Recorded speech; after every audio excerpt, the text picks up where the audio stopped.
अध्याय 19 तीर्थ यात्रा। मधुर मोहन की रामकृष्ण के प्रति असीम आस्था थी। जब वे स्वस्थ होकर दक्षिणेश्वर वापस आ गए तो मधुर मोहन की इच्छा उनको साथ लेकर तीर्थ यात्रा पर जाने की हुई। उनका सारा परिवार तीर्थ यात्रा पर जाने के लिए उद्यत था। मधुर बाबू ने रामकृष्ण से अनुरोध किया कि वे उस अनुरोध में वृद्धा जननी को भी तीर्थ यात्रा कराने का लोभ दिया तो रामकृष्ण इसके लिए तैयार हो गए। हृदय राम तो उनका ही क्यों, मधुर बाबू सहित सबका ही हृदय था, इसलिए उनको साथ लेना परम आवश्यक था। सारी अवस्था पूर्ण हो जाने के उपरांत 27 जनवरी 1868 को यह यात्रा आरंभ हुई। इस दल में अनेक यात्री थे। इसका अनुमान इससे ही लगाया जा सकता है कि रेल के 4 डिब्बों के आरक्षित करवाया गया था। इस प्रकार 100 के लगभग तो इस तीर्थ यात्रियों की संख्या रही ही होगी। इन 4 रेल के डिब्बों में एक द्वितीय श्रेणी का था, 3 तृतीय श्रेणी के थे। रेल विभाग से यह सुनिश्चित करा लिया गया था कि कलकत्ता से काशी तक यात्रा में यह दिल जहां चाहे 2 दिन तक वहां रुक सकता है। कलकत्ता से यात्रा आरंभ हुई। अनेक स्थानों पर होते हुए जब देवगढ़ पहुंचे तो मधुर बाबू ने वहां रुकने की इच्छा व्यक्त की। रामकृष्ण ने देखा कि इस तीर्थ यात्रा पर अर्धनग्न, जीर्ण शीर्ण, क्षुधा पीड़ित अनेक स्थान भोजन की तलाश में इधर उधर भटक रहे हैं। यह संयोग की बात है कि जिस वर्ष यह यात्रा की जा रही थी उसी वर्ष स्थाल प्रदेश में अनावृष्टि से अकाल पड़ गया था। इसलिए वे लोग जीविका के लिए देवगढ़ आदि स्थानों पर आए हुए थे। रामकृष्ण को उनकी दशा पर दया आई तो उन्होंने मधुर बाबू को कहा कि वे कम से कम 1 जून का भोजन तो उनको करवा ही दें। मधुर बाबू उस समय न जाने कि भाव भूमि के थे। उनकी मनोदशा कदाचित उस समय कुछ विचित्र सी थी। अतः उनके मुख से सहसा निकल गया, मैं इतना धनवान नहीं हूं कि संसार भर के भूखों को भोजन करा सकूं। रामकृष्ण को इससे बड़ी ठेस सी लगी। उन्होंने भी भोजन त्याग दिया और वे उन स्थालों के ही मध्य जाकर बैठ गए।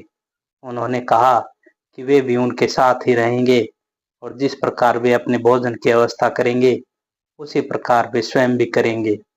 विवश होकर मधुर बाबू को अपनी सामान्य स्थिति में वापस आना पड़ा। रामकृष्ण की किसी बात का आज तक उन्होंने टाला नहीं था। आज सहसा यह उनके मुख से कैसे निकल गया, इसको वे स्वयं भी नहीं समझ पाए थे। उन्होंने रामकृष्ण की इच्छा पूर्ण करने का वचन दिया। तदनुसार वहां विद्यमान सभी स्थलों में एक समय के भोजन की व्यवस्था करवाई गई। यो यह तीर्थ यात्रा करते हुए यह दल काशी धाम जा पहुंचा। काशी नगरी पहुंचकर केदार घाट के समीप 2 मकान भाड़े पर ले लिए गए। वहां रहकर खूब जी भरकर गंगा स्नान किया और जितना हो सकता था उतना ही दान दक्षिणा दी। रामकृष्ण तो प्रतिदिन हृदय राम को साथ लेकर बाबा विश्वनाथ के दर्शन के लिए चले जाया करते थे। वृद्धा माता की भी काशी धाम में जितनी सेवा हो सकती थी वह भी की। विश्वनाथ के दर्शन करते ही रामकृष्ण बड़े भावाविष्ट हो जाया करते थे। बाबा विश्वनाथ के अतिरिक्त काशी में रामकृष्ण ने अनेक साधु संतों का सत्संग लाभ भी उठाया। अनेक बार वे महात्मा तेलंग स्वामी के पास भी गए। महात्मा तेलंग स्वामी मनोवर्ती थे और वे मणिकर्णिका घाट पर रहा करते थे। रामकृष्ण नित्य प्रति उस घाट पर जाया करते थे। यह वही घाट है जहाँ के शमशान में सत्यवादी राजा हरिश्चंद्र ने अपनी सत्य की परीक्षा उत्तीर्ण होने के लिए चांडाल की नौकरी करके शमशान कर प्राप्त करने का कार्य किया था और इसी प्रसंग में अपने पुत्र के शव का भी अपनी दीन दुखी पत्नी से कर प्राप्त कर सत्यवादी होने का यश अर्जित किया था।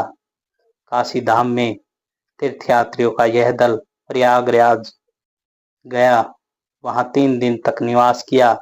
खूब जी भरकर इस दल ने तीर्थराज प्रयाग के संगम पर स्नान किया, देव दर्शन किए और दान दक्षिणा दी। प्रयाग से पुनः काशी वापस आ गए। काशी में फिर उन्होंने 2 सप्ताह वास किया। तदंतर उन्होंने कृष्ण की लीला भूमि मथुरा वृंदावन के लिए प्रस्थान किया। रामकृष्ण ने इन तीर्थों के सभी प्रमुख देवी देवताओं के दर्शन किए। सभी तीर्थ स्थलों एवं कुंडों में स्नान किया। गिरिजाघर गोवर्धन के दर्शन किए। इस प्रकार पूरे 15 दिन वहां बिताए। इस बार काशी में रामकृष्ण की भेंट भैरवी ब्राह्मणी से हो गई थी। उस समय भैरवी ब्राह्मणी 64 योगिनी मोहल्ले में मोक्षदा नामनी एक महिला के पास रह रही थी। रामकृष्ण उनके निवास स्थान पर भी गए थे और जब उनका दल वृंदावन जाने लगा था तो वे भी उनके साथ गई थी। रामकृष्ण ने उन्हें परामर्श दिया था कि अब वे वृंदावन में ही वास करें, तो वे वहीं रुक गई।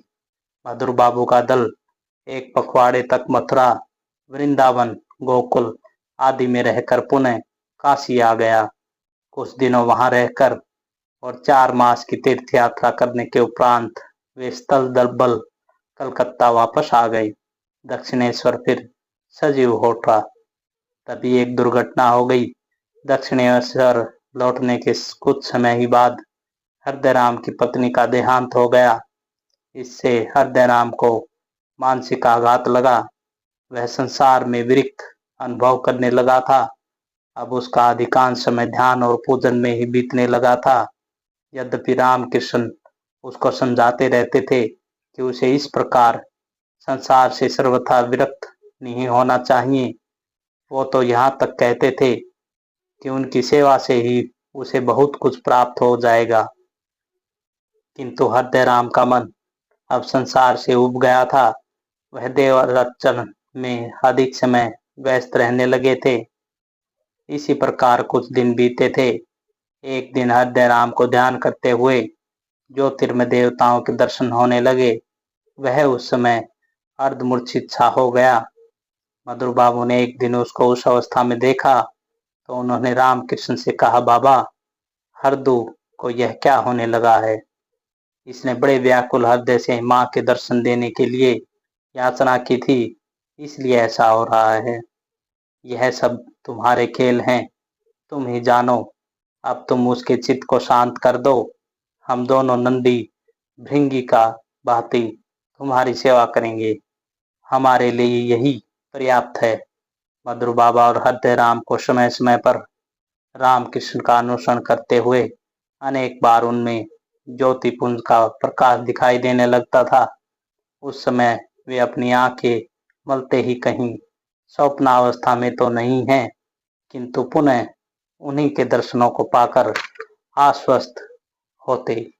हृदयराम के सौतेले बड़े भाई गंगा नारायण ने अपना गांव में चंडी मंडप का निर्माण करवाया था और उन्होंने प्रण किया था कि मंडप निर्माण हो जाने पर जगन माता की स्थापना करें और वे समारोह पूर्वक उनका पूजन करेंगे। इसके लिए उन्होंने संकल्प भी किया था, किंतु ऐसे में बीच में ही उनका देहावसान हो गया और उनका वह संकल्प पूर्ण नहीं हुआ। हृदयराम को जब विदित हुआ तो उसने वहां उनका संकल्प पूर्ण करने का निश्चय किया। रामकृष्ण को जब पता चला तो उन्होंने रुपए पैसे से उसकी सहायता की। हृदयराम चाहता था इस पूर्ण समारोह में मामा उपस्थित रहें और यह संयोग की बात थी कि उन्हीं दिनों मधुर बाबू ने भी अपने घर पर दुर्गा पूजन का आयोजन किया हुआ था। वे भी चाहते थे कि उस आयोजन में रामकृष्ण पूर्ण रूप से विद्यमान रहें। इस असुविधा के कारण रामकृष्ण हृदयराम के आयोजन में सम्मिलित नहीं हो सके थे। हृदयराम भारी मन से अकेला ही गांव गया। उस समय उसको आश्वस्त करते रामकृष्ण ने कहा था, तू दुखी क्यों होता है?